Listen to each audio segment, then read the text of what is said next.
A frozen wolf. If you don't move, you freeze. Imagine a village where temperatures drop as low as -71.2 degrees Celsius. This is Oymyakon. Just to stay alive, I'm wearing more than 20 layers of clothing, weighing nearly 14 kilos. Stepping outside from a warm 30 degrees Celsius home means facing a temperature drop of over 100 degrees. That's why I'm also wearing gloves, boots, pants, and a coat. All made from reindeer fur. And even that's not enough. And now, I'm about to show you what life is like when simply going outside becomes a battle for survival.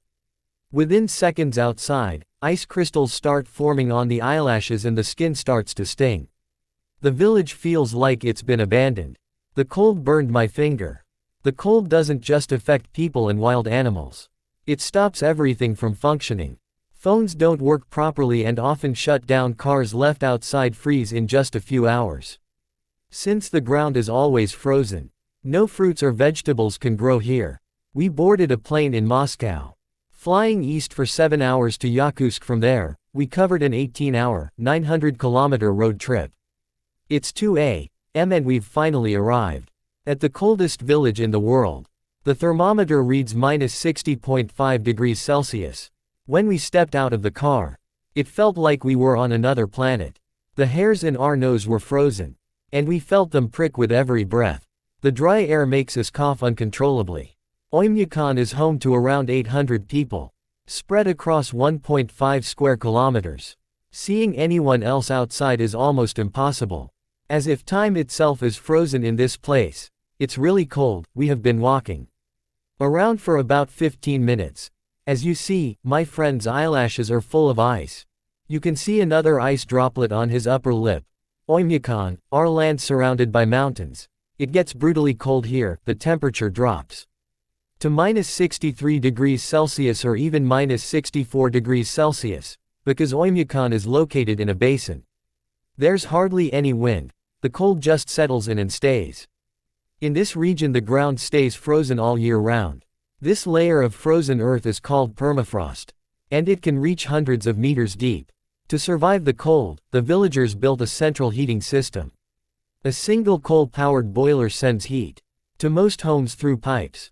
The system must run non-stop. Even a short failure puts everyone at risk. The interiors of the houses differ from traditional village homes. Heating pipes connected to the central boiler run through the rooms to keep the houses warm.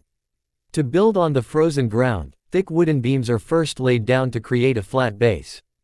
Then the main logs go on top. A 30-centimeter thick subfloor is added, followed by insulation.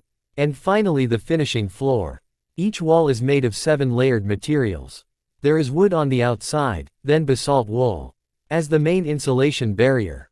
Then plaster, mesh, foam insulation, another layer of plaster. And finally a wooden panel inside.